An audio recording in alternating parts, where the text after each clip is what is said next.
네, 안녕하세요. 56차 한림마이스 디스커버리 시작하겠습니다. 오늘은 이미 들어보신 분들도 계실 것 같고, 신문에 나기도 했고 했기 때문에 코엑스 버스라는 새로운 서비스가 만들어져서 그 내용에 대해서 좀 이야기를 들어보고자 합니다. 그래서 어떤 서비스고 어떤 기능들이 있는지, 뭐라 그러죠? 오픈쇼라 그러지? 뭐라 그러지? 오픈 하우스 같이 약간 초대하셔서 하시기도 하셨죠?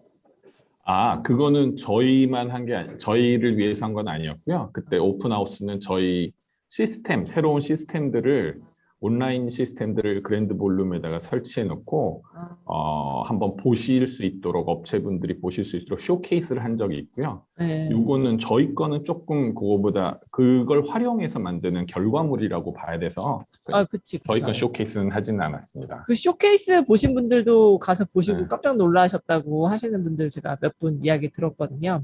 그러셨구나. 그래서, 네. 예, 그래서 그 이름이 코엑스 버스 맞죠? 네, 저희 소프트웨어, 저희 서비스 이름은 코엑스버스 네, 맞습니다. 예, 예. 네, 그러면 지금 오늘 이화봉 차장님께서 담당하고 계셔갖고 이화봉 차장님께서 그 내용에 대해서 설명을 먼저 해주실 예정입니다. 이화봉 차장님을 먼저 모시겠습니다. 네. 네. 안녕하세요. 저는 코엑스의 이어봉 차장이라고 합니다. 지난번에도 한번 네, 나오셨어갖고. 네, 이렇게 어쩌다 보니까 한 올해만 세 맞아요. 번 세 정도 번째. 출연을 하게 네, 되는. 네, 네. 하여튼 감사합니다. 좀 초대해 주시고 하셔서. 저희가 감사합니다. 좋은 내용으로 아, 항상 얘기해 주셔서. 근데 저희가 이런 얘기를 할 수 있게 해주셔서 사실은 저번에 교수님한테도 한번 말씀드렸지만, 우리 황 교수님하고 유 교수님한테 말씀드렸지만, 사실 한림마이스 디스커버리 이 서비스가 사실은 코엑스버스랑 유사한 서비스 같아요. 아, 네. 감사합니다. 네, 지속적으로 계속 컨텐츠를 만들어가고 계시니까, 그래서 네, 이런 게 오래되고 서스테인해지고 하면 저희도 정말 많은 그 정보들이 쌓일 수 있지 않을까라고 생각을 하고 네, 있습니다. 네. 감사합니다. 그렇습니다. 그러면 오늘 발표를 네. 먼저, 예, 그럴까요? 예, 이야기를 그러면, 들으면서, 예. 네네, 저는 코엑스의 이화봉 차장이라고 하는데요. 사실은, 어, 저는 코엑스 이화봉 차장 그러면 지금 들어와 계신 분들도 그렇고, 언젠가 이걸 유튜브로 보실 분들도 그렇고, 저 사람은 코엑스 이화봉 차장이구나, 라는 거를 인지를 하고 계시긴 하겠지만, 이 사람이 뭐라는 거에 대해서는 잘 모르실 것 같아서, 제가 이유가 있는 제 소개를 먼저 해서, 이 저희 서비스의 인과관계라고 말할 수 있을까요? 그런 것들을 조금 말씀을 드릴 수 있을 것 같아요. 그래서 제가 그리고 좀 너무 헤비하지 않게 가벼운 내용들을 준비를 했습니다. 잠시만요. 공유를 해볼게요.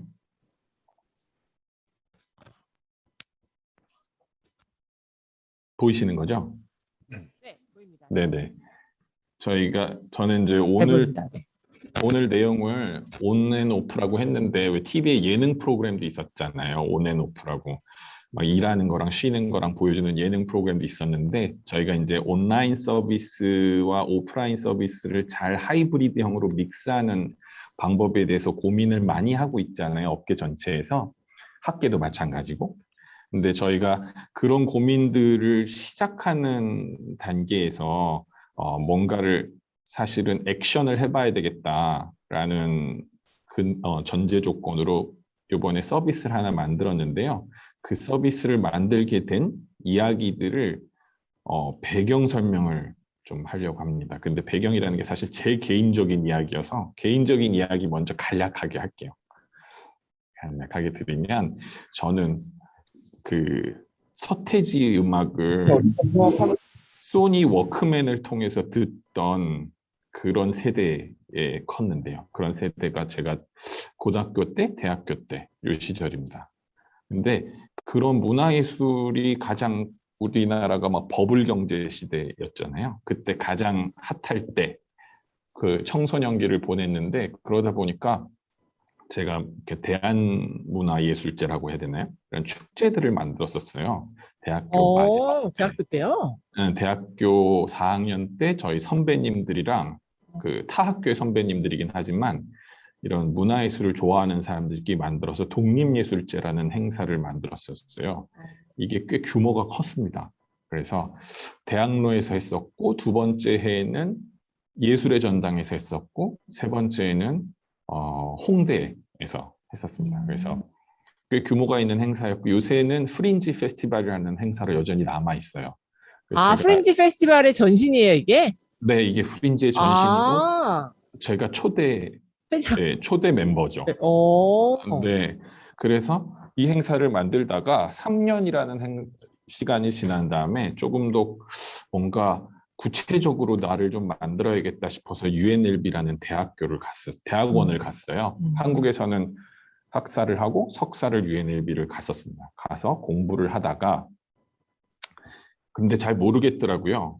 현업 현업을 좀 하면은 공부가 잘 될 줄 알았더니 잘 모르겠더라고요. 그래서 라스베가스 컨벤션 센터에서 그 노가다 속칭 노가다 일을 시작을 해서 저희가 부스를 짓기 시작했거든요. 어, 근데 제가 꽤 유명한 부스 짓는 아이였어요. 거기서. 왜냐하면 외국 사람들은 손이 느리잖아요. 손이 크고 느리잖아요. 근데 제가 대학원생인데다가 재빠르고 사다리도 잘 올라가고 하니까 꽤 유명해져서 한국에서 장치업체 분들이 저를 많이 찾았었어요. 그래서 라스베가스의 그 당시에 CES나 뭐 인터럽이라든지 이런 유명한 전시들, 컴덱스도 그 당시에 있었고 그런 전시들의 그 장치를 대행하는 일들을 좀 했었어요. 그래서 하루에 막 200불씩 벌고 막 이럴 때예요. 어, 근데 9.11이 터져서 다 가라 그러더라고요. 다 한국으로 다 외국으로 그 저희 같은 사람들은 다 보내고 외국인. 이럴 때여서 근데 제가 라스베가스에서 꽤 노가다로 유명해서 그 노동자 현장 노동자로 유명해져서 사실 코엑스에서 그 기회를 주셔가지고 그때 입사를 하게 됩니다. 음, 그리고 우리 황 교수님도 잘 아시지만 제가 했던 것 중에 가장 기억에 많이 남고 컸던 일이라고 생각되는 게 베트남 전시회라는 거를 코엑스에서 처음으로 만들었을 때 실무자로서 일을 했었습니다. 실무자로 일을 해서 베트남에서 5년이라는 시간을 보냈던 것 같아요. 2008년부터 2013년까지.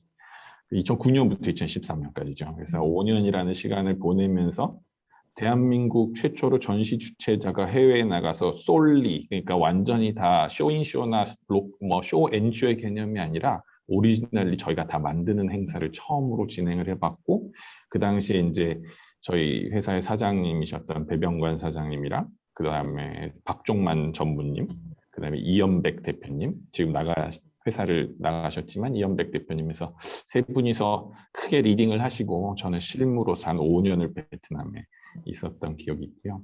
베트남에 5년 있다 보니까 지치더라고요. 그리고 또 좀 많이 또 일을 해봤으니까 이번에는 홍콩 가서 박사를 해봐야지 하고 홍콩에서 박사를 하러 갔습니다. 다행히 홍콩에는 그 국비장 학생 제도가 있더라고요. 그래서 박사를 하게 되면 학비를 주더라고요. 생활비도 주고. 맞아요. 네, 그런데 생활비를 한 달에 250만 원을 준다고 해서 그 정도면 충분하겠지 그랬더니 지방에 집값이. 있는 거의 뭐 의정부 정도에 있는 17평짜리 집이 250만 응, 원이더라고요. 맞아. 그래서 홍콩에서 생활을 한 3년을 하고 그러니까 다시 말하면 제가 어, 저희 코엑스 생활을 한 17년을 했는데 그중에 한 8년이 해외 해외. 생활인 것 같아요. 어, 그래서 작년에 근근히 박사학위를 겨우 따내서 어, 이건 자랑 삼아서 사실 네. 넣어봤습니다. 그리고 나서 끝나고 나서 코엑스에서 다시 돌아왔어요. 코엑스로 다시 돌아오고 2016년에 코엑스로 돌아와서 2016년에 제가 돌아왔을 때 코엑스 회사라는 회사에서 축제를 만들고 있었어요. 그래서 그 당시에 삼성동 일대에 공간 브랜딩을 위한 축제를 만들고 있었고 그 축제를 담당해라라고 연락을 주시고 제가 돌아와서 축제를 담당을 했습니다. 그래서 축제에 대한 영상을 한번 보여드릴게요.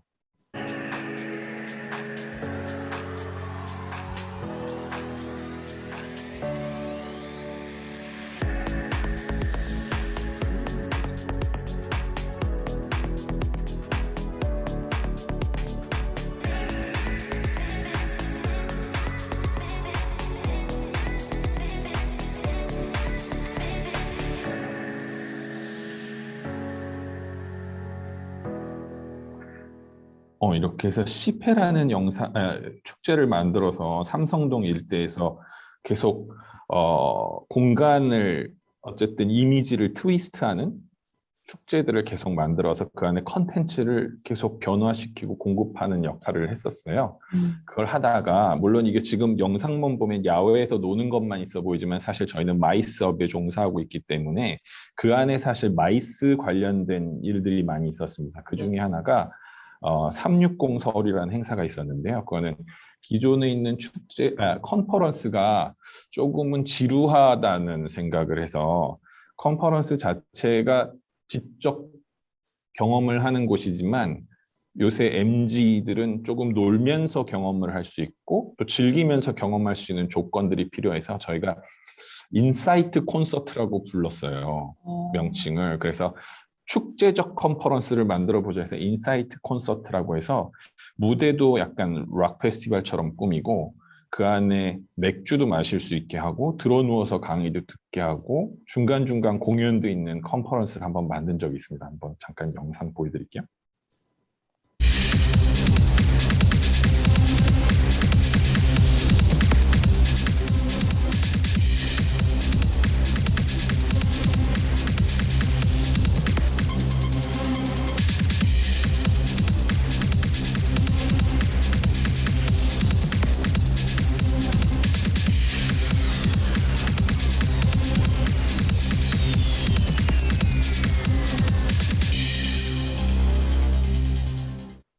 이건 360도 서울이라는 축제였는데 컨퍼런스였는데요. 그러니까 시 페스티벌이라는 큰 울타리 안에서 그 안에 있는 마이스적인 축제 요소들이 있었는데 그 중에 하나가 360 서울이라는 컨퍼런스였고 그리고 그 안에 전시회들도 많이 존재를 했었어요. 근데 이제 그 시절이 지나고 저희가 그게 2018년 일이거든요. 2018년까지 이제 이 행사를 하고 근데 저희가 컨퍼런스의 특징이 사실은 기획 컨퍼런스의 특징이 굉장히 절대 소수가 다수를 설득해야지 비즈니스가 되는 형태잖아요. 그래서 그런 거에서 조금 뭔가 방향을 바꿔봐야 되겠다라고 해서 저희가 와디즈라는 크라우드 펀딩 플랫폼을 통해서 기획 커뮤니티 멤버를 모집을 했어요. 그러니까 저희랑 같이 공동으로 기획할 사람들을 뽑는 거예요. 근데 공동으로 기획하시려면 저희한테 비용을 40만 원씩을 내셨어야 됐어요. 40만 원씩을 내고 저희 기획 커뮤니티 멤버로 들어오시면 같이 코엑스랑 같이 기획을 해서 그 다음 해 360 서울을 만들어내는 과정을 같이 하고 중간중간에 그 분들을 교육하는 과정도 있었고요. 그 다음에 그분들을 에게 또 그분들이 궁금해하는 새로운 트렌드에 대한 이야기를 할 수 있는 그런 자리도 마련을 했었어요. 그래서 이분들이 저희가 와디즈에 오픈을 했는데 정말 하루 만에 딱 하루 반나절 걸렸던 것 같아요. 하루 반나절 만에 딱 280%인가 찍어서 멈췄거든요. 그래서 저희가 39명의 회원을 모집을 해서 약 1,300만 원이 하루 반 만에 크라우드 펀딩이 돼서 저희가 멈추고 이건 수십 명이 할 일이 아니니까 멈춰서 이 30명이 한 반년을 계속 컨퍼런스를 준비를 하고 있었어요. 그러다가 코로나가 빵 터지는 그래서 저희가 모두 취소를 하게 되는 상태가 벌어졌습니다. 제가 왜 여기까지 말씀을 드렸냐면 근데 이게 저는 그렇게 생각이 들어서 그 처음에 우리 윤 교수님께서 저를 소개해 주실 때 코엑스의 이화봉 차장이라고 소개를 해주셨을 거고 해주셨고 근데 제가 그동안에 제 이야기를 쭉 하고 나니까 제가 어떤 사람인지에 대해서 조금 더 명징해지는 것 같고 그다음에 저는 또 하나의 컨텐츠가 된 것 같아요. 그러니까 저라는 사람 자체가 이미 또 이 안에 컨텐츠가 있었다는 것을 보여드리는 과정이었던 것 같고요. 그래서 저희는 저 같은 개인도 이런 컨텐츠들이 있는데 사실 마이스 영역에는 컨텐츠가 무궁무진한 영역이라고 보이거든요. 그래서 그 얘기에 대해서 오늘 그 얘기를 어떻게 서비스화 시키고 있는지에 대해서 말씀을 드리려고 하는 거고 제가 처음으로 한림 마이스 디스커버리에 나왔을 때가 제목이 포스트 코로나 시대의 새로운 마이스 비즈니스 모델인가? 이런 네, 맞아요. 주제였어요. 근데 그 주제에서도 제가 계속 컨텐츠를 어떻게든 가공해서 서비스화 시켜야 되고 그걸 모델화 시켰으면 좋겠다라고 말씀을 드려서 그 말씀드렸던 거를 또 그 말만 하면 그러니까 서비스화 시킨 게 이번에 코엑스 버스인데요.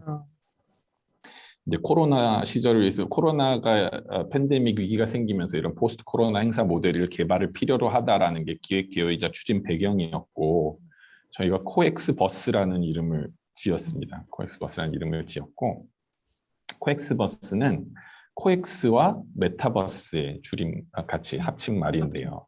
메타버스가 요새 워낙에 핫한 키워드이다 보니까 그리고 또 하나는 이제 코엑스의 우주를 보여줄 수 있는 왜 마블 유니버스라고 하잖아요. 네네네. 그것처럼 코엑스가 바라보는 시각에 대한 이야기를 할 필요가 있겠다. 그러니까 다시 말하면 전시 주최자가 그동안은 어떻게 보면 참가하시는 분들에 대한 이야기를 다 집중시켜서 그분들의 이야기를 할 수 있는 공간이나 시간을 마련해주는 업에 있었다면 지금은 이제 전시 주최자가 그거를 적극적으로 그 이야기를 만들어내는 역할도 해봐야 된다. 그래서 컨텐츠 생산자가 돼야 된다라는 생각에 이제 코엑스 버스라고 이름을 지어봤던 거였고요.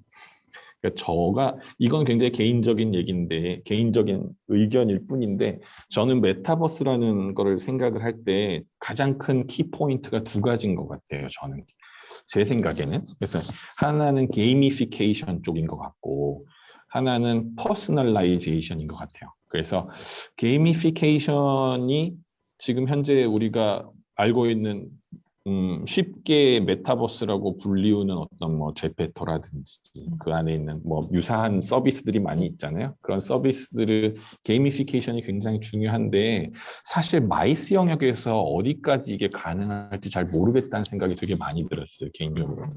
그리고 게이미피케이션이 우리한테 정말 핵심적인 어떤 아셋일까? 이런 생각은 좀 들더라고요. 저희는 좀 똑같은 메타버스로 다른 이야기를 해야 되지 않을까라는 생각이 있었는데 퍼스널라이제이션은 사실 저희가 제일 잘할 수 있는 부분이기도 하고 잘해야만 하는 부분이기도 하고 라는 생각이 들더라고요. 근데 퍼스널라이제이션을 위해서는 데이터가 필요하더라고요.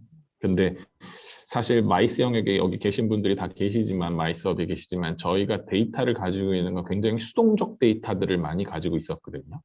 그래서 그 데이터를 어떻게 활용할지에 대한 고민이 사실은 왜냐하면 굉장히 적극적 데이터가 아니어서 이걸 빅데이터화 시킨다는 것도 쉽지 않은 얘기들이고 그냥 어떻게 보면 단순히 정보일 뿐이지 이 정보가 어떻게 반응하는지에 대해서 저희가 직접적으로 고민해 봤던 적이 없는 것 같아요. 그래서 이제 코엑스 버스는 이런 행사다라고 이제 정리를 해본 건데 특별한 얘기를 하기보다 마지막 줄이 사실은 제일 중요합니다. 그래서 코엑스 버스는 코엑스에서 개최하는 메인 이벤트의 커넥티드 서비스입니다라는 건데요. 사실 저는 그렇게 생각이 들더라고요. 온라인에서 벌어지는 기획이나 모든 행위가 마이스 영역에서는 사실은 오프라인을 지원하는 역할을 해야 될 수밖에 없을 것 같아요. 한 1년이 지나서 보니까 저희도 이런저런 온라인적 서비스 일들을 해보고 했지만 사실 오프라인이 시드가 되지 않는 이상 저희는 쉽지 않겠다라는 생각이 들고 그리고 그게 큰 의미가 없다는 생각이 들더라고요. 순수한 데이터가 아니라는 생각이 들어서 그래서 코엑스에서 개최하는 가장 핫한 전시나 컨벤션들을 계속 선정을 해서 그 사람들이 할 수 있는 그러니까 전시도 그렇고 특히 전시는 더 그렇긴 한데 전시는 컨벤션도 마찬가지일 것 같긴 한데요. 그 전시장이나 회의실에서 벌어지는 이야기들은 굉장히 잘 정제된 이야기들을 해야 되고 그다음에 그 이상의 이야기를 하기에는 시간이나 장소나 물리적 시간이나 이런 게 더 부족할 수 있는데 코엑스 버스는 그 전에 이분들을 위한 이야기들을 조금 더 쉽고 대중들이 이해할 수 있게 만들어주는 역할을 하는 서비스고 그걸 온라인에 푸는 서비스예요. 그러다 보니까 조금 자기들이 생각하는 아이템의 외연을 넓히려면 외연을 넓힌다는 게 사실은 어떻게 보면 포커스를 하지 않는 부분이라고 생각할 수도 있지만 저는 요새 같은 전시 모델들이 거의 다 B2B2C 모델로 가는 이 상황에서는 외연은 적극적으로 넓혀야 된다고 생각하고요. 그 넓히는 데 있어서의 저희가 제공하는 서비스라고 볼 수가 있습니다. 그러면 코엑스 버스는 쉽게 이렇게 이루어져요. 전시 주최자랑 공동기획 및 연사 섭외를 합니다. 근데 전시 주최자는 저희에게 어느 현업에서 지금 이쪽 영역에서 뭐가 제일 핫한지, 뭐가 제일 고민이 되는지에 대한 논의를 주시면 저희가 그걸 어떻게 보면 전시 주최자는 특정 산업에 굉장히 함몰되어 계시기 때문에 일반인들의 시각에서 본다기보다 산업 영역에서 시각에서 보거든요. 그게 제일 중요하기도 하고, 근데 코엑스버스는 그것보다 외연을 넓힌다는 차원에서 조금 가벼운 시선을 만드는 데 더 집중을 하고 있어요. 그러면 그렇게 시선을 만든 걸 가지고 저희가 세미나를 만들어요. 세미나는 제작 플랫폼들이 저희가 코엑스가 이제 온라인 그 코비드 이후에 저희가 스튜디오도 만들고 있고요. 근데 10월에 아마 개장을 할 건데 스튜디오를 만들고 있고, 그 다음에 해외에 있는 웨비나 플랫폼들을 구매를 해서 저희가 직접 활용을 하고 있고, 아까 말씀하셨던 초반에 말씀하셨던 쇼케이스를 했던 공간들, 그 안에 있는 서비스들을 다 저희가 어레인지를 하고 있습니다. 근데 그런 제작 솔루션을 갖고 있기 때문에 그 솔루션을 가지고 이 섭외된 세미나들을 만들어내요. 그 다음에 그 세미나들을 아까 말씀드렸지만 다양한 플랫폼에 판매를 하기 시작합니다. 그래서 와디즈라는 플랫폼에도 한번 판매를 해보고 다른 플랫폼에도 판매를 하기 시작해요. 근데 이 채널들은 각 전시 주최자들이 다 뚫어내시기가 사실은 쉽지도 않고, 그리고 그쪽에서 원하지도 않아요. 플랫폼들에서. 왜 플랫폼들에서 원하지 않느냐면 플랫폼들은 굉장히 서스테이너블하게 굉장히 콘스탄틀리 서비스를 제공을 해줘야 되는데 그런 컨텐츠 프로바이더를 원하는데 전시 주최자들은 연간 한 번 정도이거든요. 근데 저희는 저희 서비스를 이용하시면 다양한 주최자들이 얘기를 저희가 다 흡수해서 서비스로 만든 다음에 플랫폼에 제공하니까 플랫폼 입장에서는 굉장히 안정적인 컨텐츠 공급자를 확보하는 셈이 되는 거예요. 그래서 플랫폼 입장에서는 저희를 나쁘지 않아 해요. 그리고 홍보 역할을 하다 보니까 이렇게 판을 짜서 모두가 같이 움직이는 판을 짜본 거고요. 판매 채널은 특히 스타트업이라든지 새로운 시각을 갖고 있는 사람들이 멤버로 모여있는 공간들에 판매를 하려고 하고 있습니다. 그래서 저희가 처음으로 해봤던 게 전기자동차 전시회예요. 전기자동차 전시회가 얼마 전에 6월 달에 코엑스에서 있었고, 요새 전기자동차가 워낙에 핫하기도 하고, 근데 이제 전기자동차 전시회를 가면 이 안에 사실은 굉장히 B2B 영역이 강한 전시회라서 배터리 이야기, 특히 뭐 어떻게 배터리가 뭐 만들어지고 재활용되고 이런 이야기들, 굉장히 전문적인 이야기들이 많이 있거든요. 근데 사실 친환경 전기자동차를 살려고 하는 사람들의 그 시각은 배터리에 있지 않고 디자인이라든지 친환경적 요소가 도대체 어디 있는 건지, 진짜 우리가 세상에 컨트리뷰션 하는 거 맞는 건지, 전기차를 삼으로 인해서 이제 그런 고민들을 하시는 분들이 태반이인데, 사실 전기자동차 전시회 가면 굉장히 전문적인 논의들이 많이 되고 있어요. 그래서 저희가 전기자동차 전시인 XEV 트렌드 코리아랑 얘기를 해서 이런 이런 컨퍼런스를 만들었습니다. 주요로 나오시는 분들이 누구였냐면 그린피스, 뭐 테슬라 오너스 클럽 회장, 이런 분들이 친환경적 요소에 대해서 얘기를 하고, 또 현대자동차의 디자이너, 이번에 새로 나온 아이오닉 5의 디자이너시고요. 그 다음에 기아자동차의 디자이너는 EV6 디자이너예요.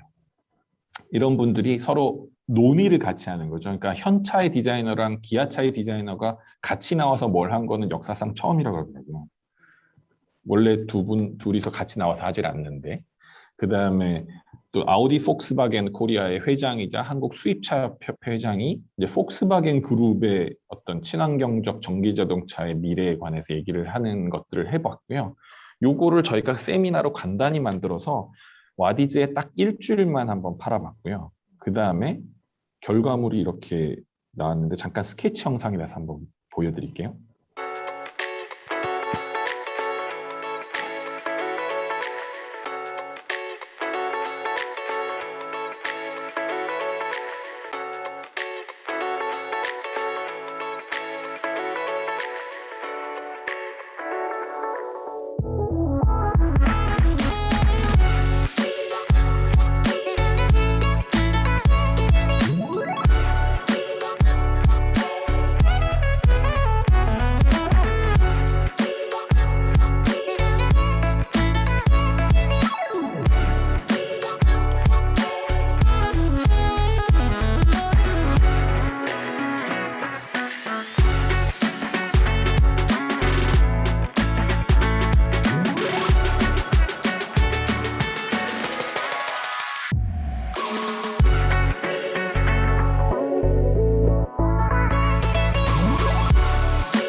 이렇게 결과물이 나와서 이걸 가지고 컨텐츠를 만들었잖아요. 이 컨텐츠를 만들었는데 이 컨텐츠에 나오는 이야기들은 전기 자동차 전시회 오시면 다 볼 수 있는 이야기들을 하게 된 거예요.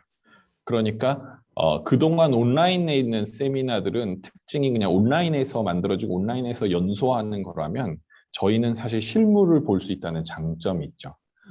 그래서 요걸 만든 다음에 김미경이라는 걸출한 아, 셀럽이 하시는 MKYU라는 그 서비스가 있어요. 그 안에서 저희 컨텐츠를 지금 현재 팔고 있고요.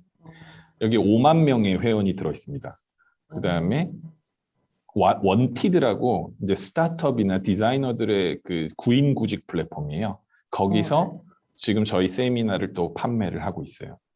그 다음에 폴인이라고 폴리네. 중앙일보 산하의 지식 컨텐츠 플랫폼인데 여기서 저희 거를 문서화시켜서 또 판매를 하고 있습니다. 그러면 저희가 만든 그 이 컨텐츠들이 저희가 만든 컨텐츠가 전시회를 위한 컨텐츠가 각종 플랫폼을 통해서 홍보가 되고요. 이 플랫폼들에서는 이미 다 자기들의 그 멤버십을 갖고 있잖아요. 그러니까 그 고객은 저희가 공유를 하게 되는 거죠. 그리고 저희 거를 구매하시거나 반응을 보이시는 분들의 데이터들을 저희가 받습니다. 그러면 저희는 컨텐츠를 만들고 그걸 플랫폼에 소비하고 공급하고 플랫폼에 있는 소비자들은 소비하고 그걸 가지고 저희는 데이터를 받고 하는 구조를 이번에 짜본 거예요. 그래서 이게 굉장히 시범 사업인데 사실 오늘 시범 사업인데도 소개시킬 수 있게 해주셔서 너무 감사의 말씀 먼저 드리고 네, 저희 입장에서는 한 발씩 한 발씩 나가고 있는 과정에 있는 서비스라고 보시면 될 것 같고요. 그래서 이렇게 보면은 코엑스버스 전기차 시대를 여는 사람들 뭐 이렇게 해서 현대차, 기아차 디자이너들이 이야기, 그다음 현대차 디자이너들이 영감을 얻는 방법 뭐 이렇게 해서 솔루션들마다 챕터를 만들어서 이제 컨텐츠를 만들어서 소비자들한테 공급을 하는 거죠. 그래서 저희는 영상을 하나 찍지만 사실 영상에서 나오는 컨텐츠가 굉장히 다양하게 발현되기 시작합니다.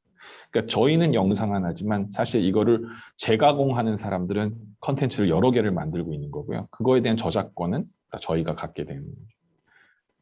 그렇게 해서 지금 이벤터스에서도 이렇게 판매를 하고 있습니다.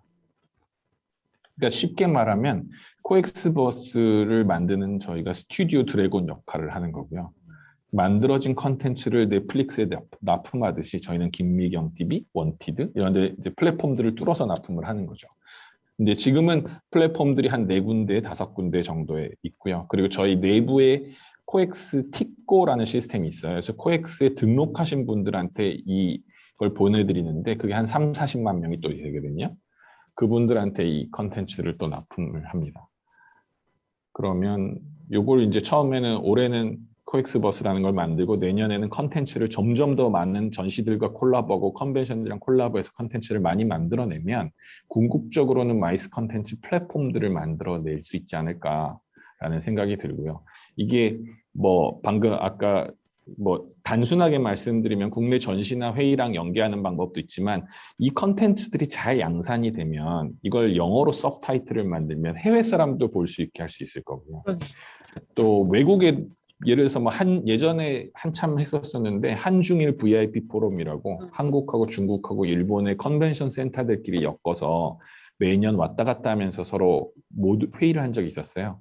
이제 그런 것들도 이런 서비스를 통해서 구현될 수도 있을 것 같고 그렇게 되면 나중에 플랫폼이 생기면 이건 데이터베이스라는 게 진짜 데이터베이스가 생기는 시점일 것 같아요. 그렇게 되면 어떤 A라는 사람은 뭐 전기자동차 전시회의 디자인 섹션을 되게 재밌어했던 사람이 아트페어의 아트 섹션을 재밌어하고 뭐 나중에 후드위크에서도 또 재밌는 디자인에 관련된 얘기가 다 반응을 하는 게 패턴이 비슷해지면 그분들을 위한 세미나를 따로 만들 수도 있을 것 같아요.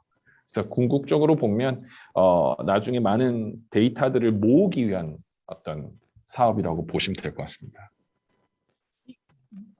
이거는 네? 질문 드려도 돼요? 네, 그럼요. 아니, 그럼 아까 그게 그러면 그 데이터를 네, 이제 지금 전기차 전시회랑 같이 하셨다라고 네네, 하셨으면 네, 지금 뭐 아까 포린이나 뭐 이벤트스나 이런 데다 다 팔아서 그 구독한 사람들의 데이터가 네. 그 전기차 전시회 주최자한테도 같이 공유가 되나요? 아, 그거는 개인정보보호법에서 그렇게까지는 되지는 않고요. 저희한테는 들어옵니다. 저희한테는 공급이 되게 돼 있고, 그 다음에 그쪽, 왜냐하면, 저작권의 문제인데, 네. 저작권은 저희가 지금 전기자동차 전시 같은 경우에는 저희가 갖고 있지만, 외부 전시회가 저희랑 같이 콜라보를 할 경우에도 외부 전시회가 비용을 대고 주체로 들어오지 않는 이상 사실 저작권에 대한 소유권이 있을 수 없고 그러다 보면 데이터를 가져갈 수가 없어요. 네, 그래서 그 개인정보보호법에 의해서 그러니까 저희도 사실 플랫폼에서 받는 데이터가 한정이 돼 있긴 하죠. 다 받을 수는 없습니다. 그래서 데이터가 저희한테 데이터를 줄 수 있는 어떤 그런 과정들을 갖고 있는 플랫폼들이 있더라고요. 그런 데들하고 계약을 하고 있는 과정. 근데 이게 저희가 다른 아까 모두에도 말씀드렸지만 저희가 온라인 서비스들은 많이 있잖아요. 유튜브 세미나들도 많이 있잖아요. 네. 근데 앞에 이렇게 살짝 보여줬던 마스터 클래스라는 해외 서비스가 사실은 유튜브가 존재함에도 불구하고 얘네가 잘 되는 이유는 굉장히 특별한 사람들을 잘 섭외해내는 능력과 그거를 영상화시키는 능력이 있다고 보거든요. 근데 그거를 마이스 영역은 사실은 유튜브랑 좀 다르다고 보는 게 저는 뭐라고 생각하냐면 유튜브는 유튜브 안에서 소진이 되고 끝인데 저희는 사실은 이런 세미나를 보고 나면 그 다음에 텐저블한 전시회나 텐저블한 컨퍼런스가 존재를 하잖아요. 그러니까 가짜가 아니라는 게 있는 거고 그다음에 전시회나 컨퍼런스는 이미 필터링이 된 사람들이 발표를 하고 필터링이 된 업체들이 참여를 하기 때문에 훨씬 더 필터드 돼 있는 아이디어들을 계속 공급을 받을 수 있다고 생각이 들어요. 그러다 보면 기존에는 유튜브랑은 확실히 차별화가 된다고 생각을 하고 저희는 이런 서비스들을 계속 공급하려고 하는 과정이 있습니다. 이것도 빨리 말씀을 드리면 컨텐츠 사업은 그런 것 같더라고요. 저는 이렇게 그 자체로는 수익이 되기 쉽지 않은데 한 축으로 사람을 모아서 다른 축에 존재하는 사업을 키워주는 역할을 해야 된다고 보고 근데 이게 그럼 꼭 필요한 거냐라고 보면 이때까지의 마이스 비즈니스 영역에서는 어쩌면 필요 없었을 수도 있는데 지금부터는 필요하지 않을까라는 생각이 굉장히 많이 듭니다. 그래서 이 데이터들을 저희가 누가 더 많이 가지고 있느냐가 앞으로는 많이 차별화 시킬 수 있을 것 같고요. 저희 산업의 컨텐츠는 정말 이 모든 게 다 컨텐츠인 것 같아요. 사람도 그렇고 프로덕트도 그렇고 공간도 그렇고 저희가 전시회를 만드는 과정도 그렇고 또 문제 해결 방식이라든지 노력이라든지 이런 것도 다 컨텐츠인 것 같고 결과도 마찬가지고 또 저희가 사실은 컨설팅이 가능한 영역이 있잖아요. 그 산업군 내에서는 그런 것까지 전부 다 저희가 사실 컨텐츠화 시킬 수 있다고 생각이 들고 근데 결국에는 제작 솔루션인 것 같더라고요. 어떻게 빨리 많이 자주 만들어내냐인데 지금 한림 마이스 디스커버리가 가장 큰 좋은 예인 것 같아요. 매주 이렇게 목요일마다 하시고 또 윤 교수님이랑 황 교수님의 네트워크가 제작 솔루션인 거죠. 줌이 웨비나 솔루션인 네네네. 거고. 그래서 빨리 뭔가를 계속 만들어서 아카이빙을 하시니까 이런 제작 솔루션들을 만들어내는 게 사실 핵심인 것 같고요. 저는 근데 이 제작 솔루션을 만들어서 컨텐츠 비즈니스를 만드는 게 지금 Z세대들이 어떻게 보면 저희 마이스 비즈니스에 대해서 이해도도 많이 떨어지고 사실 그렇게 차밍하게 여기지 않는 부분이 있는 것 같더라고요. 근데 이런 컨텐츠 비즈니스랑 엮기 시작하고 이걸 만들어 기존에 있는 마이스 영역을 컨텐츠화 시키는 비즈니스 영역을 개발하고 그걸 만들어내고 그걸 사업 모델화 시키면 Z세대 분들이 굉장히 많이 유입될 수 있는 또 다른 방편이지 않을까. 너무 저희가 정책적이거나 되게 큰 그림, 마크로한 이야기들로는 더 이상 젊은 분들이 유입되지 않는다는 생각이 들고 이거 어떻게 자기가 할 수 있는 영역들을 조금 더 많이 만들어줘야 되지 않을까라는 생각을 저는 하고 있습니다. 네. 데이터를 얻는다는, 퀄리파이드 데이터를 얻는다는 얘기였고 제가 생각할 때는 이게 그 아까도 말씀드린 단순히 세미나를 하나 만들어서 플랫폼에 판매를 하는 과정이 아니라 세미나들을 많이 만들어서 컨텐츠가 아카이빙이 되면 굉장히 다양한 사업 모델이 생길 것 같고요. 단순히 세미나뿐만이 아니라 예를 들어서 뭐 특정 전시회 같은 경우에는 저희랑 굿즈를 만들 수 있는 거고 특정 전시회 같은 경우에는 뭐 아예 특별한 무슨 다른 서비스들을 만들어서 또 다른 플랫폼에 팔 수도 있는 것 같아요. 근데 그런 것들을 전시 주최자들이 다 해내기가 어려우니 그걸 서비스를 저희가 컨텐츠 서비스를 하고 있는 조직에서 하면 훨씬 더 수월하지 않을까라는 생각에서 만든 서비스고 앞으로는 컨텐츠가 중요하지 않을까라는 생각을 여전히 하고 있고요. 그리고 제가 주최자들을 만나보고 이 전시회를 하기 위해서 이 서비스를 공급해보기 위해서 많이 만나봤더니 큰 취지와 방향성에 대해서는 다들 동감을 하시더라고요. 그래서 그걸 필요로 하다고 생각하고 이런 마이스 관련돼서 또 새로운 직업이 이렇게 또 생길 수 있지 않을까? 그러니까 저희가 PD가 된다고 하는데 그 PD가 되는 것에 있어서 지금 젊은 분들은 사실 프로듀서이자 뭐 생산자이기도 하고 또 소비자이기도 하기 때문에 그런 분들에 대한 새로운 직업도 생길 수 있지 않을까라는 생각을 해서 코엑스버스가 이제 정말 시범 단계에 있는 사업이긴 하지만 조금 방향성을 가지고 시간을 좀 두고 하면 저희 회사 내에서는 어느 정도 고민을 같이 할 수 있을 것 같고 이게 좀 커지면 마이스 영역 전반에서도 예를 들면 이게 어떤 뭐 공공 영역까지 가서 저희가 갖고 있는 컨텐츠들을 전국에 있는 컨텐츠들을 잘 아카이빙을 하기 시작하면 그럼 해외에서도 충분히 특히 뭐 문화 컨텐츠 관련된 세미나라든지 이런 것들은 해외에서도 궁금해하는 부분이잖아요. 그건 충분히 수익 모델화 시킬 수 있지 않을까라는 생각도 들고 조금 기존에 있던 어떤 물리적인 공간의 한계를 극복하는 방법 중에 하나가 아닐까라는 생각에 서비스를 한번 만들어 봤습니다. 아, 어, 정말 네. 감동적이었어요. 오, 감동적이었어요. 감동적이었어요. 감동적이었어. 아, 진짜요? 네. 감사합니다. 정말 사실은 시범 단계 사업이어서 저희가 이렇게 말씀을 하는 게 맞는 건지는 잘 모르겠는데 이렇게 기회를 주셔서 감사합니다. 저는 이야기를 들으면서 사실 이제 네. 제가 이제 대략적인 내용을 알았지 아까 와디즈 펀딩까지 가고 이게 그런 폴린이나 이런 데까지 다 올라가는 그런 내용까지는 몰랐어요. 아, 그렇게까지 네, 준비하셨다라는 거가 네. 엄청 놀랍고 이제 아쉬운 거는 저는 어떤 생각을 했었냐면 아까 제가 질문드렸던 전시 주체 그러니까 이렇게 해서 행사도 좀 커졌으면 좋겠다. 우리가 갖고 있는 네네네. 또 숙명적인 과제 중에 하나 전시회가 네. 국제화 안 되고 대형화 안 돼. 전시회 국제화 대형화는 제가 99년부터 이 일을 하고 있는데 그때부터 과제였어요. 근데 여전히 안 되고 있는데 네. 그런 부분들에 있어서 되게 도움을 줄 수 있지 않을까라는 했는데 이제 그 개인정보보호법 때문에 네네. 그 데이터가 같이 유기적으로 돌아가면 더 이렇게 전시회가 커지는 데 있어서 조금 많은 도움을 받겠다. 그냥 단순히 네네. 홍보만으로 하는 게 아니라 생각했는데 그게 조금 아쉽긴 한데 그거를 제외하고는 진짜 행사가 완전히 다른 형태로 바뀔 수 있을 것 같고 우리가 지금까지 마이스 산업의 코로나에 지금 답답해하고 있는 이런 네네. 어떤 이런 개반적인 모든 어떤 상황들에 대해서 새로운 비즈니스 솔루션을 찾아야 된다라는 거에 되게 좋은 모델이네요.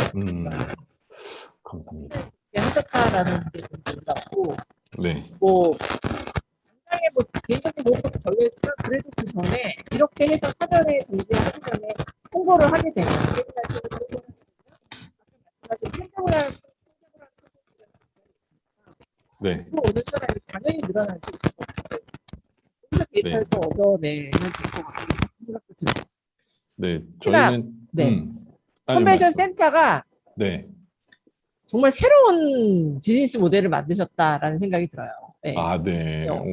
감사합니다. 근데 완전히 뭐 이제 구독 경제까지 다 갈 수 있게끔 그렇게 만들어 내셨어요. 사실 말씀하신 대로 컨벤션 센터에 얼마나 많이 있어요. 네네, 그렇죠. 네. 그 진짜 많은 그 내용들이 있는데 그게 그냥 누군가 등록한 사람만 보고 없어져 버리는데 이런 것들을 이제 이 서비스를 통해 갖고 계속 남길 수 있다라는 것들은 되게 의미 있는 일이 아닌가 싶은 생각이 듭니다. 저도 마이스 산업에 그 종사한 지는 그래도 한 16년, 17년 된 것 같은데 저도 제일 안타까운 게 사실 아까 말씀하셨지만 국제화 대형화가 안 되는 부분도 안타깝지만 사실 국제화 대형화가 되려면 저희가 뭔가 정리된 데이터를 충분히 잘 가지고 있어야 된다고 생각은 하거든요. 무슨 정책을 세우기 위해서도 그렇고 또 회사의 전략을 세우기 위해서도 그런데 그게 저희가 국제화 대형화 되려면 코엑스가 국제화 대형화 되는 게 아니라 산업 전체가 국제화 대형화가 돼야 되잖아요. 그래야지 그 안에 있는 행사도 국제화 대형화가 될 수 있는 것 같더라고요. 그래서 요런 어떤 저희는 굉장히 단초 스텝 1이겠지만 이 스텝 1을 가지고 조금 확장하면 좋은 모델들을 서로 만들 수 있지 않을까. 그래서 그게 다 뭉쳐지고 나면 저희가 진짜 정보들을 갖기 시작하면 그때는 또 국제화 대형화를 할 수 있는 파워, 힘 이런 걸 가지게 되지 않을까라는 막연한 기대는 있습니다. 그러면 그 아까 보여주셨던 그 내용에서 보면은 그 EV 자동차 같은 경우에도 와디즈에 네네. 펀딩을 올리셔갖고 네네. 기획자를 따로 모으셨어요.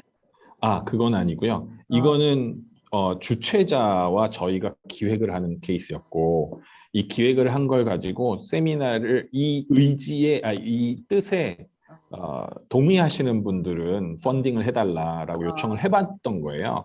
왜냐하면 와디즈라는 플랫폼이 약 350만 명의 구독자들이 있는데 네. 대체로 이분들이 20대 후반에서 40대 초반의 네. 얼리 어댑터 성향이 강한 사람들이거든요. 근데 그런 분들한테는 전기자동차라는 아이템이 일단 괜찮은 아이템으로 비춰지기 때문에 저희가 테스트를 한번 해본 거고요. 그런 어떤 컨텐츠들마다 좀 특정하게 잘 맞는 플랫폼들이 있는 것 같더라고요. 그래서 그런 것들을 계속 발굴하고 협력하고 콜라보레이션하고 하면 저희가 기존에 있는 어쨌든 전시회가 사실은 존재를 하는데 일반인들은 잘 모르는 경우도 많이 있잖아요. 그렇죠. 전시회는 잘 되지만 사실 또 일반인들은 어떻게 가야 되는지도 모르고 그 안에 어떤 컨텐츠가 있는지 잘 몰라서 이렇게 한 발짝 뒤에서 보는 경우가 많이 있는데 그런 것들에 대해서도 조금 더 쉽게 접근할 수 있을 것 같고 또 그런 분들을 계속 인지를 시켜줘서 외연을 넓힐 수 있지 않을까 싶습니다. 이게 그 한국관광공사하고 전시산업진흥회하고 지금 이렇게 이전까지는 우리가 회의랑 전시가 그냥 별개로 움직였다라고 하면 네네. 이제 그 몇 개의 전시회들 중에 회의를 갖고 있지 않은 그런 전시회에 한국관광공사가 지원금을 줘서 네네. 전문화된 회의를 좀 붙여보겠다 이런 움직임이 네. 있는 걸로 알고 있는데 네네. 그런 데에서도 되게 네. 이렇게 역할을 할 수 있는 그런 서비스인 것 같아요. 그러니까 지금 네. 방향 자체가 그냥 물론 부처가 다르긴 하지만 회의랑 전시가 사실은 뭐 컨벤션 센터라는 동일한 공간에서 개최되는데 그냥 네네. 각자 이렇게 지금 진행되고 있고 맞습니다. 사실 네. 서로 모르잖아요. 근데 네네네. 뭐 우리나라의 어떤 전시회가 한국 전시회지만 그와 관련된 되게 중요한 세계 뭐 학회 같은 것들을 유치해 놨을 수도 있는데 연계되고 이런 것들이 하나도 없다 보니까 네. 이런 부분들을 그러니까 뭐 물리적으로 기존에 있는 걸 연결시켜 주는 것도 있지만 이렇게 코엑스에서 이런 서비스가 나와서 일종의 스피커스 뷰로 역할도 같이 하시는 거잖아요. 이제 네네. 그렇죠. 연사를 찾아서 좀 일반인 그렇죠. 대상으로 할 수 네네. 있는. 그래갖고 네. 회의 프로그램을 붙여주면 네. 그렇게 해서 더 행사가 커질 수 있다라고 하면 의미가 되게 크지 않을까 싶은 생각이 듭니다. 말씀하신 대로 문화부와 산자부가 저희 산업 전체를 이렇게 분할해서 관장을 하고 계시는 건데 그거에 대한 문제의식이 많이 있잖아요. 네네네. 근데 그런 부분들도 어떻게 보면 아까 말씀하신 회의는 전시가 필요하고 전시는 회의가 필요한데 그 구조를 자꾸 우리가 분리시켜서 고민을 하던 시절이 많았던 것 같고 이왕 이렇게 된 이후에는 조금 이렇게 이런 식으로도 합병을 하기 시작하면 충분히 좋은 기회들을 서로 마련할 수 있지 않을까라고 생각은 듭니다. 네, 그러니까 진짜. 황 교수님 혹시 뭐 주실 코멘트 있으실까요? 질문이나? 정말로 오늘 이하공차장 얘기 들어보니까 그 코엑스의 새로운 어떤 그 사업 모형이 나타날 것 같다 생각이 들어서 많이 도와주십시오. 성공하는 걸 기원하는 게 아니고 반드시 성공시켜서 그렇게 잘 되기를 정말로 희망합니다. 근데 이제 감사합니다. 그거는 좀 아니네. 그러니까 메타버스하고는 조금 개념이 좀 다르다, 그죠? 메타버스는 조금 다른 메타버스는 영역의 얘기인 것 같고, 그죠? 네, 근데 저희가 생각할 때는 제가 생각할 때는 메타버스로 가기 위해서 저희가 사실 AR이라든지 VR이라든지 많은 네. 기술을 쓰고 있잖아요. 그렇죠. 근데 이 기술은 어떻게 보면 그러니까 마이스를 잘 보이게는 할 수 있는데 그 온라인상에 잘 보이게는 할 수 있는데 핵심은 뭔가 커넥트라는 부분에서는 형식적 커넥트는 되는데 데이터가 없는 어떤 그런 커넥트는 없는 것 같더라고요. 그러다 보면 AR 기술이나 VR 기술이 많이 개발이 되면서 나중에 단가가 낮춰져서 어떻게 접근할 수 있는 거는 좋겠지만 그 전에 한편으로는 이 마이스 영역의 가장 중요한 본질인 부분을 좀 쌓아놓고 있으면 말씀하셨던 우리 황 교수님 말씀하셨던 메타버스 영역이랑도 충분히 그때가 타이밍이 되면 근데 좀 그때 왜 CES 요번에 초에 그 했을 때 마이크로소프트 그분이 얘기하셨던 것처럼 뭐 우리는 호텔 로비를 완벽하게 구현하려고 하는 게 아니고 네트워크를 구현하려고 하는 거다라는 얘기를 했던 것처럼 그러니까 후자에 조금 집중을 하고 있으면 전자랑 맞춰지는 타이밍이 오지 않을까라는 생각을 하고 있습니다. 이제 이런 질문을 해보면 코엑스가 주최하는 전시회의 경우에는 크게 무리 없이 접근이 가능할 것 같은데 네. 그러지 않고 제3자가 하는 전시회의 경우에는 상당히 약간 좀 경계하지 않을까 생각이 좀 들거든요. 주최자 입장에서는. 그다음에 이제 또 이제 비용 부담의 문제도 있을 것 같고 주최자 측면에서는 자기 전시를 홍보를 하고 뭐 그런 것까지는 오케이 좋지만은 주최자가 제일 중요한 생각이 데이터잖아요, 그죠? 맞습니다. 활용은 안 했지만 또 데이터가 가장 중요하게 생각하는데 그런 부분에서 코엑스의 그런 어떤 영역을 뺏긴다고 생각할 수도 있고 해서 그건 어떻게 생각하고 있는 건지. 정말 교수님 포인트가 굉장히 중요한 포인트인데요. 저희 제3자 근데 그렇더라고요, 교수님. 저희가 하는 전시회가라고 스무스하지 않고 제3자라고 어렵고 이건 아니고. 아, 그래요? 네네. 이게 전시회마다 니즈가 확실히 다르더라고요. 그래서 나는 외연을 넓혀야 되겠다라고 확실히 판단하고 있는 전시회들이 있고 아니야 그게 함부로 나가서 되지 않아라고 판단하는 주최자들이 있더라고요. 그래서 내 분야 외 분야라기보다는 전시회의 니즈랑 맞아야 되는 것 같고 오늘은 제가 저희 말고 외부에 있는 주최자를 만났거든요. 외부의 주최자랑 다음 코엑스 버스에 대해서 논의를 하는데 굉장히 긍정적이더라고요. 그래서 근데 이제 비용에 또 문제가 생기는 거잖아요. 근데 비용을 저희가 1회 때 한번 해보니까 이 비용을 어떻게 하면 줄일 수 있고 비용을 어떻게 하면 상쇄할 수 있겠구나 라는 게 조금 전략이 세워지는 것 같아요. 한두 번 더 하면 비용을 저희가 잘 몰랐기 때문에 비용을 과다하게 지출한 부분들도 줄일 수 있을 것 같고 그렇다 보면 조금 부담을 줄일 수 있지 않을까 서로라는 생각이 들고요. 그 다음에 데이터 부분은 저희는 이제 그렇게 생각하는 게 물론 데이터가 완벽하게 다 공유가 되고 이러면 좋겠지만 사실은 그럴 수 없으니 아까 말씀드렸던 물리적인 전시회에 찾아올 수 있도록 이 행사를 만드는 거잖아요. 코엑스 버스라는 걸 보면 이거 너무 관심 있어. 그럼 난 물리적인 전시회 갈 거야 라고 만들 수 있게 여기 온 사람들이 거기 갈 수 있는 제도적 장치를 잘 만들어야 되겠다는 생각이 들더라고요. 예를 들면 여기 있는 사람들이 참여하게 되면 뭔가의 어드밴티지를 준다고. 그러면 이 사람들은 저희한테는 저희한테 구매했을 때의 데이터는 이쪽에 주최자와 공유할 수 없지만 이분들이 주최자 행사에 가게 되면 어차피 데이터가 가게 되는 거기 때문에 그 제도적 장치를 만들어야 되겠다는 생각이 많이 듭니다. 만약에 이제 어떤 뭐 A라는 전시회 주최사가 코엑스 버스 나 사용하겠다. 내가 비용 부담을 다 하겠다. 근데 그 대신 이제 코엑스의 뭐 차장님 같은 분이 연사나 전반적인 세미나의 기획은 이제 차장님이 해달라. 비용을 내면 그때는 네. 이제 그 사람이 다 데이터를 가져갈 수 있는 거죠. 그 소유권을 이제 갖게 되는 거니까요. 근데 네. 지금 그렇습니다. 원래는 원칙은 그렇습니다. 그쪽에서 비용을 다 대고 모든 네. 것들을 다 하고 기획만 우리가 하게 되면 기획에 대한 어떤 일부 비용을 저희가 받고 할 수 있겠지만 현재는 그렇게 제안을 받은 적은 없고요.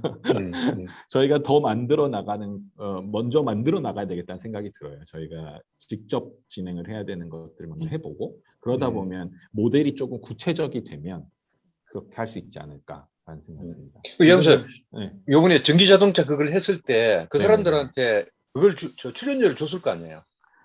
세미나를 오신 네. 분들이요? 네. 발표하신 분들? 네, 그렇죠. 네.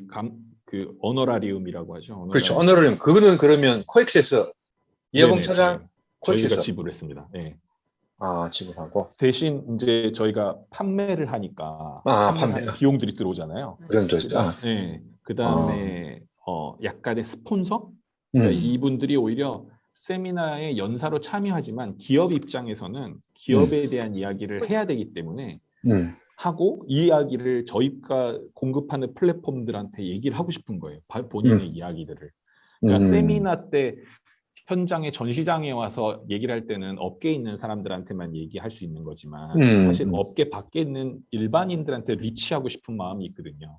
그렇죠. 그 부분들은 저희한테 약간의 제작비를 스폰을 하면 저희가 할 수 있도록 하기 때문에 그 비용도 약간 상쇄를 할 수가 있고 그걸 좀 더 구체적으로 만들 고민을 하고 있습니다. 멋지다. 오랜만에 이제 이 코엑스에 그걸 뛰어넘네. 그러게요. 멋지다. 기존의 코엑스 이화봉 차장님이 하시는 사업이 다 빵빵 터지네요. C페스타부터 시작해서. 예. 진짜. 터지지는 않고요. 다 터졌죠. 예. 베트남도 그랬고. 제가 원래 회사에서 약간 맨 땅에 헤딩 컨셉이어가지고 황 교수님 잘 아시겠지만 베트남 처음 할 때 이렇게 불려간 이후로는 계속 맨 땅에 헤딩 컨셉이어서. 근데 진짜 너무 훌륭한 것 같아요. 네, 진짜 코엑스에서 감사합니다. 지금까지 나왔던 뭐 좋은 프로그램이 많았지만 되게 획기적이고 전 세계 어디에도 아직 센터들이 이렇게 이런 서비스를 하는 곳이 없고 사실 작년 1월 달에 제가 이제 PCMA 애뉴얼 미팅 갔을 때 그때 거기 회장이 그 얘기 했거든요. PCMA 그때 이제 코로나 전이었는데 PCMA에서 앞으로 전반적인 컨벤션의 빅데이터를 모으겠다. 그래서 너네 회원사들은 데이터를 나한테 다 보내주면 너네는 분석할 능력이 없으니 내가 다 공짜로 분석을 해줄게. 협회에서. 그렇게 이제 설득을 하더라고요. 그래서 좀 뭐지? 이랬었는데 거기서 생각했던 게 지금 코엑스에서 구현이 되는 그런 느낌인 것 같아요. 네. 아마 이제 처음에는 트라이얼 앤 에러가 좀 많을 것 같은데 그럴 때마다 교수님들한테 좀 컨설팅도 좀 받아야 될 것 같아요. 이렇게 하고 나서 어느 정도 시점이 지나면 좋은 모델을 한번 만들어 볼 수 있지 않을까라는 생각까지는 이번에 첫 번째 케이스를 보고 그러니까 여러 가지 플랫폼들이 재밌어하고 또 그게 이유가 있다고 생각해 주니까 그리고 저희는 또 그만큼의 리소스가 생기는 거잖아요. 생기는 과정들을 계속 또 마이스가 어쨌든 컨텐츠화 되고 있다는 시작이라고 보고 액션이라고 보고 이렇게 하다 보면 보통 그렇더라고요. 이게 긴 전략보다는 빨리 액션해서 거기 나오는 아이디어 가지고 또 다시 전략 짜고 또 다시 해보고 하는 과정이 필요한 것 같더라고요. 요새는. 그거의 일환이라고 봐주시고 좀 컨설팅 부탁드리겠습니다. 네. 너무 잘 들었습니다. 오늘 긴 시간 약속했던 시간보다 많이 좀 지나긴 했는데 뭐 아마 궁금하신 분들도 또 더 계실 것 같긴 한데 오늘 질문을 받기는 어려울 것 같으니까 나중에 따로 연락을 주시면 질문을 제가 해드리도록 하겠습니다. 이화봉 차장님 오늘 긴 시간 좋은 설명과 함께 좋은 기회를 저희한테 주셔갖고 너무 감사드리고요. 불러주셔서 너무 감사합니다. 네, 다음에 또 부르겠습니다. 네, 감사합니다. 감사합니다. 이상 마치겠습니다. 네, 고맙습니다.